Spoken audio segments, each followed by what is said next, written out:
میں اس بات کا قائل نہیں ہوں کہ آپ نے میلاد شریف کی بزم رکھی اور آپ نے کہا میں نے چاول کھانے کا آرڈر دے دیا ہے، میں نہیں قائل اس کا۔ ہم تو دیہاتی لوگ ہیں، ہم تو وہ چاول بھی پہلے جا کے دیکھتے ہیں جو میلاد پہ پکائے جائیں گے۔ ہم تو کوشش کرتے ہیں جو جس نے محفل میلاد سجائی ہے، جو بڑا ہے، جو سربراہ ہے، وہ کوشش کرے کہ دریاں بھی اپنے ہاتھوں سے بچھائے، اس لیے کہ یہ حضور کے میلاد پاک کی بات، اس کے تو لمحے لمحے کا آپ کو ذائقہ لینا ہے، سرور لینا ہے، رشتہ ہی بڑا نازک ہے۔ مجھے بتلائیے نا، آپ جب ہمارے گھروں میں تقاریب ہوتی ہیں تو کیسا ہوتا ہے؟ کہہ دیا ہے، بول دیا ہے، کوئی کر دے گا، یوں ہوتا ہے؟ ایک ایک چیز کا لحاظ، پاس، توجہ، محبت، خلوص، اور جب سب سے زیادہ قریبی رشتہ ہی مدینے والے محبوب کے ساتھ ہے۔ ان رشتوں میں سے جو سب سے حساس ہمارا رشتہ ہے وہ نبی کریم علیہ السلام کی بارگاہ کے ساتھ ہے۔ اللہ تعالیٰ نے اس رشتے کی نزاکت اور حساسیت کو خود بیان فرمایا، ارشاد فرمایا کہ النبی اولی بالمؤمنین من انفسہم، فرمایا یہ نبی مومنوں سے ان کی جانوں سے بھی زیادہ قریب ہے۔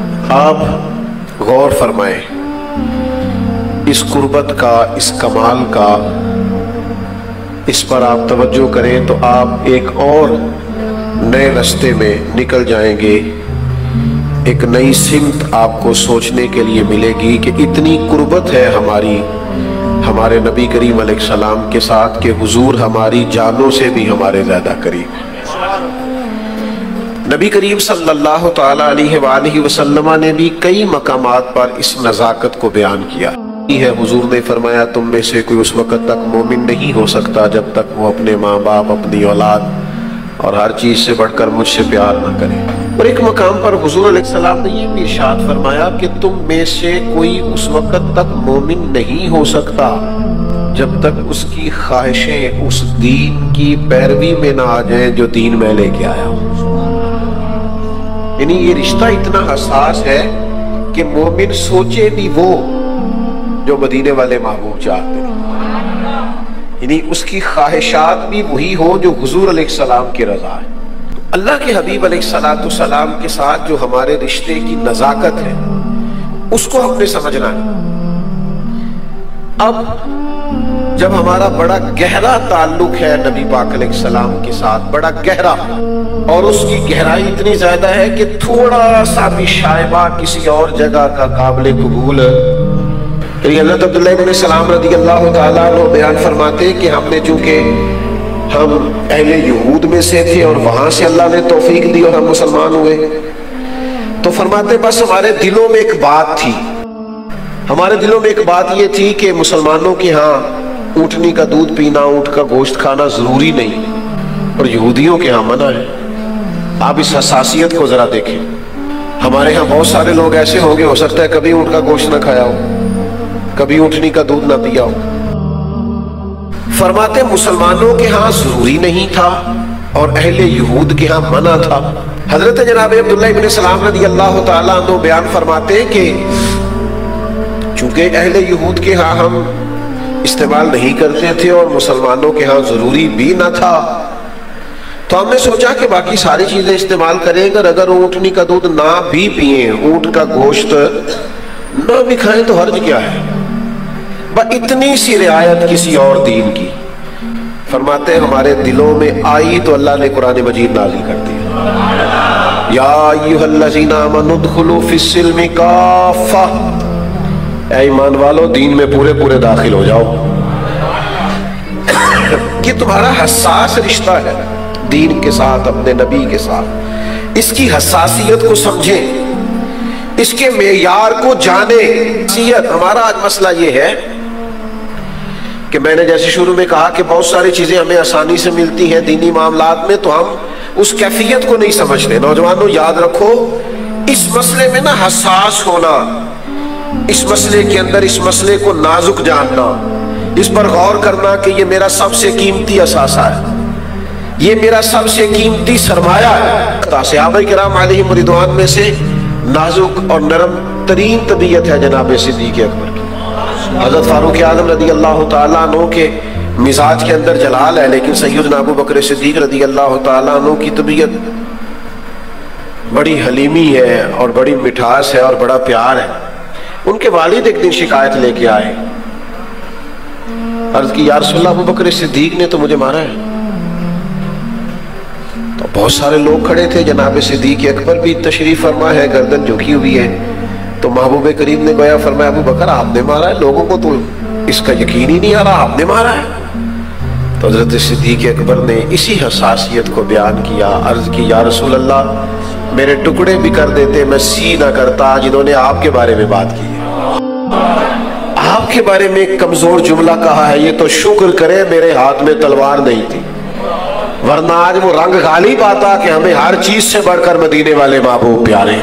اس ذوق کو آپ لائیے، اس ذوق کو آپ اس مزاج کو لائیے اپنے ماحول کے اندر کہ آپ کی طلب، آپ کی تڑپ، آپ کی اقتناط وہ ہے نا جو آپ محفل میں سنتے ہیں۔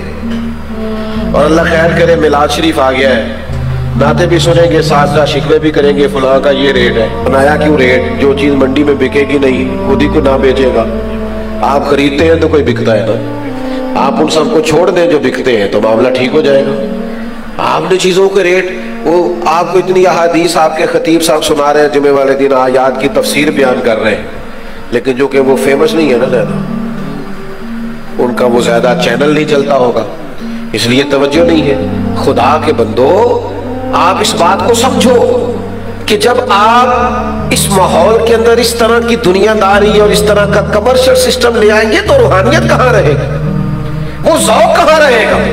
تو اس کو ذوق بنائے حضور کی محبت کو، اس کے ساتھ اپنی قلبی وابستگی رکھے، آپ کی کیفیت بدل جائے جب کریم کا نام آئے، آپ کا رنگ ڈھنگ انداز بدل جائے، طور طریقے۔ مجھے بتائیے کس حدیث میں لکھا ہے، کہاں حکم آیا ہے کہ جب نبی پاک علیہ السلام کی حدیث پاک بیان کرو تو پہلے امامہ باندھو، پہلے خوشبو لگاؤ، ممبر سجاؤ، کہاں حکم آیا ہے؟ لیکن امام مالک کا تو طریقہ تھا، جب کوئی آ کے کوئی سوال پوچھتا تو پوچھتے کہ آپ کو کوئی فقہی مسئلہ پوچھنا ہے یا محبوب کی حدیث سننی ہے؟ ہمیں حضرت فقہی مسئلہ پوچھنا ہے تو بتا دیتے، تو کہتے حضور ہم نے حدیث سننی ہے۔ تو یہ حساسیت ہے نا رشتے کی۔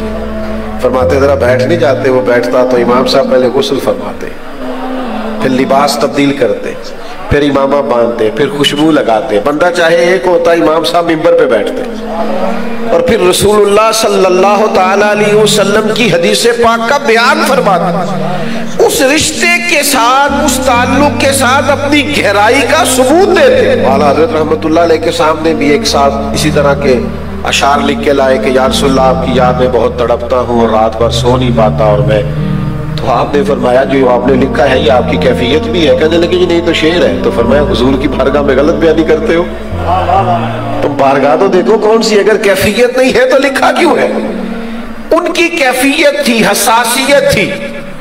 تو ایک تو یہ ہے نا کہ محبوب کریم علیہ السلام کی بارگاہ نصیب ہو۔ فاضل بریلوی کہتے ہیں ہمیں تو حضور کی مہک نے،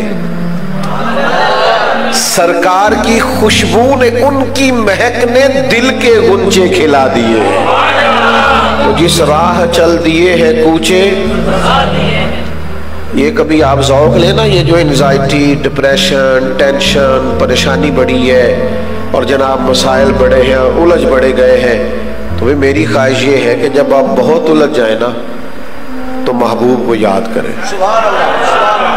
ایک تو اس کی عقلی دلیل ہے کہ جب آپ حضور کی تکالیف کو یاد کریں گے، محبوب کے ارشادات کو یاد کریں گے، نبی کریم علیہ السلام نے مصائب جھیلنے پر جو فضائل بیان کیے ان کو یاد کریں گے تو ویسے تسلی ہو جائے گی۔